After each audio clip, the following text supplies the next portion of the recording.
Amato 150,000 ẹni kó má takú lóru. Eddie Jones. Tonight I'm ready to rock somebody. Konnichiwa minasan, o genki desu ka? Si jusque-là vous n'avez pas compris ce que ces mots voulaient dire, il s'agit juste de bonjour tout le monde, comment allez-vous?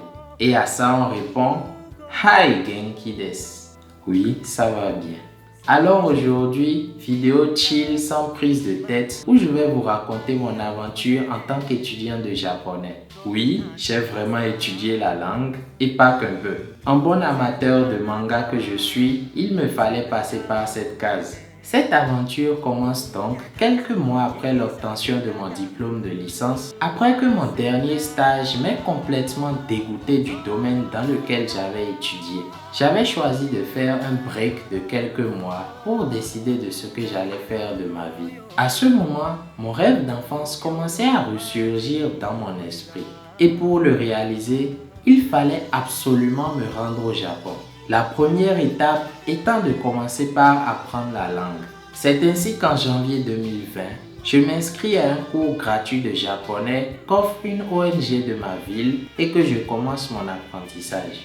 Déjà à la première séance, je remarque que notre unique professeur est un japonais, qu'il ne parle ni anglais ni français, donc qu'il fallait me démerder pour comprendre ce qu'il enseignait. Mais comme toute attente, je n'avais aucune difficulté à comprendre les cours car le professeur connaissait son métier. Il nous enseignait les bases à coups de répétition de manière à bien nous faire intégrer ce qu'il voulait transmettre. Il mettait un accent particulier sur la prononciation qui pour le coup faisait toute la différence. Il nous a appris à écrire le japonais uniquement avec des caractères japonais.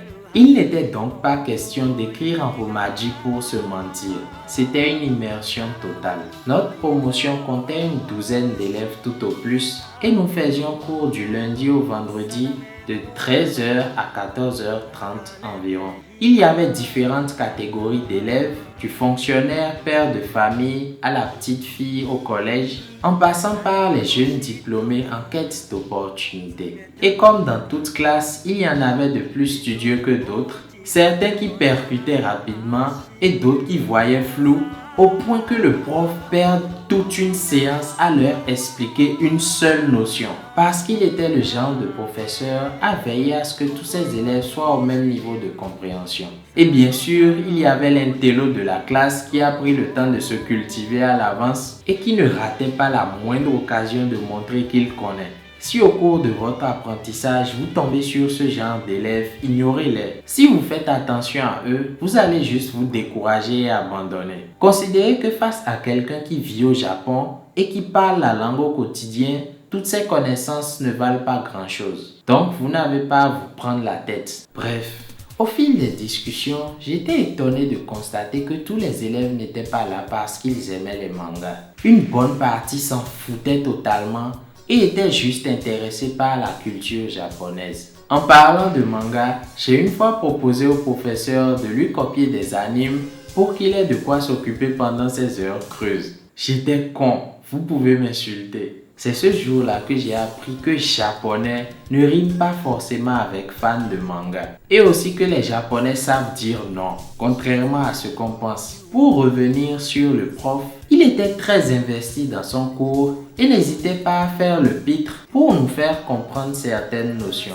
Vous voyez le gimmick du personnage de manga qui tombe à la renverse quand une bêtise le choque? Eh bien, notre prof l'a fait. Et pas qu'une fois. Ça lui arrivait aussi de dire comme Meliodas. Et il fallait le voir chanter à tue-tête avec nous quand il nous apprenait des chants japonais. Ce qui faisait que les cours se déroulaient vraiment dans une ambiance agréable. C'est ainsi que tout se passait bien dans le meilleur des mondes. J'étais appliqué et je faisais mes devoirs chaque jour et mon niveau de japonais allait en grandissant. Puis vint l'épidémie du coronavirus qui a causé la suspension des cours aux environs du mois d'avril. Ce qui a amené le prof à dispenser la suite du cours en ligne dans notre groupe WhatsApp.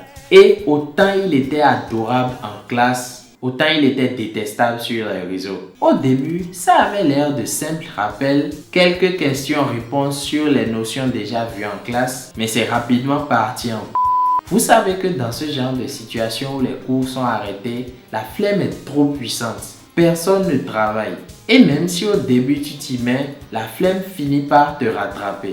En plus de ça, les soucis du quotidien et les occupations de chacun ont fait que la majorité d'entre nous n'avait plus trop la tête au cours de japonais. Et le prof a-t-il considéré cela? Que nenni, en bon japonais qu'il était, il ne pouvait pas s'empêcher de travailler. Il publiait un nouvel exercice ou une nouvelle notion chaque jour, même les dimanches, exigeant que chacun les traite au fur et à mesure et lui fasse le rapport en inbox. Les téméraires qui se prêtèrent au jeu au début déchantèrent rapidement. Les cours avaient pris l'allure d'un marathon.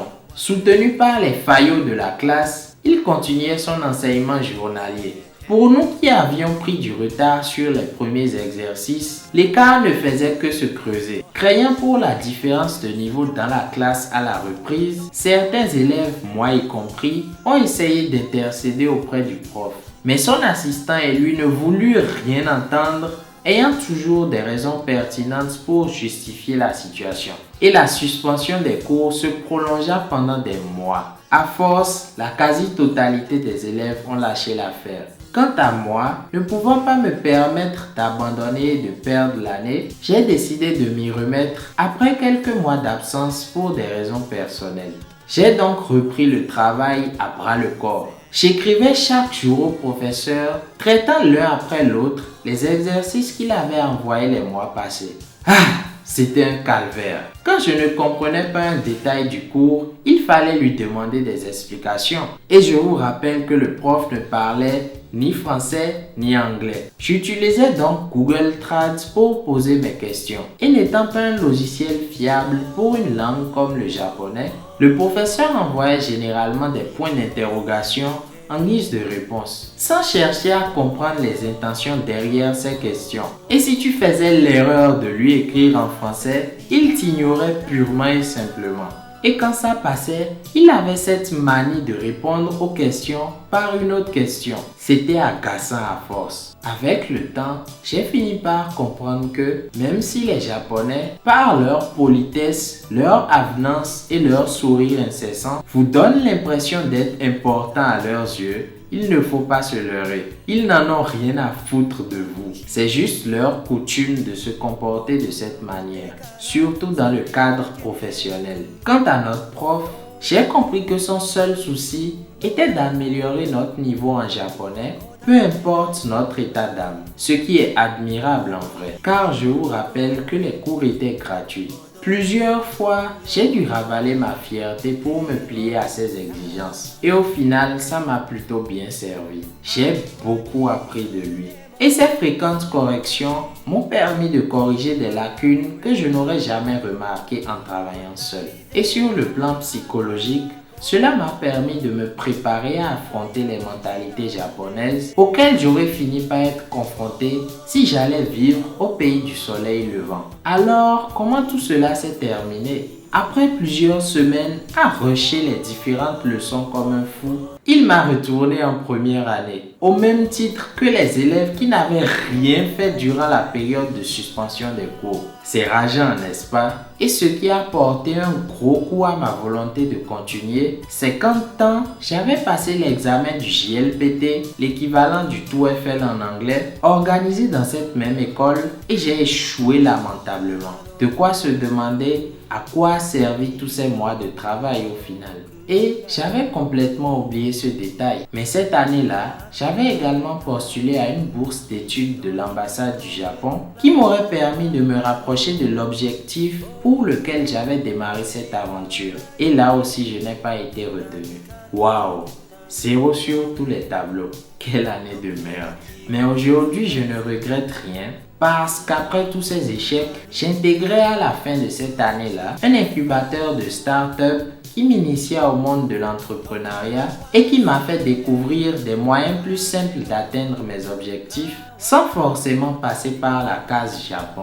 Je n'ai cependant pas tiré une croix sur l'apprentissage de la langue Parce que tôt ou tard, je serai amené à traiter avec des Japonais pour mes affaires. Donc les bases que j'ai acquises tout au long de cette aventure me permettront de reprendre sans trop de difficultés quand le moment sera venu. Bon, je pense avoir dit tout ce que j'avais à dire. Ah, chotomate. Ça, comme vous pouvez le voir, c'est les nombreuses fiches que j'ai eu à remplir de caractères japonais durant mon apprentissage. Ça, c'est le cours que je résumais au fur et à mesure.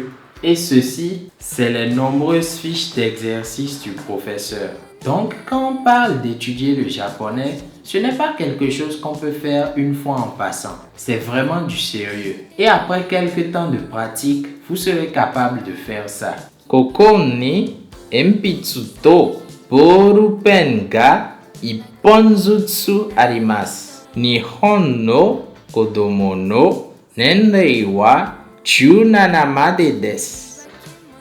Et ce sera tout pour cette vidéo anecdote. Dans le second épisode, je vous donnerai quelques tips pour débuter en japonais. D'ici là, je vous dis à la semaine prochaine pour une nouvelle vidéo. C'était Narobase.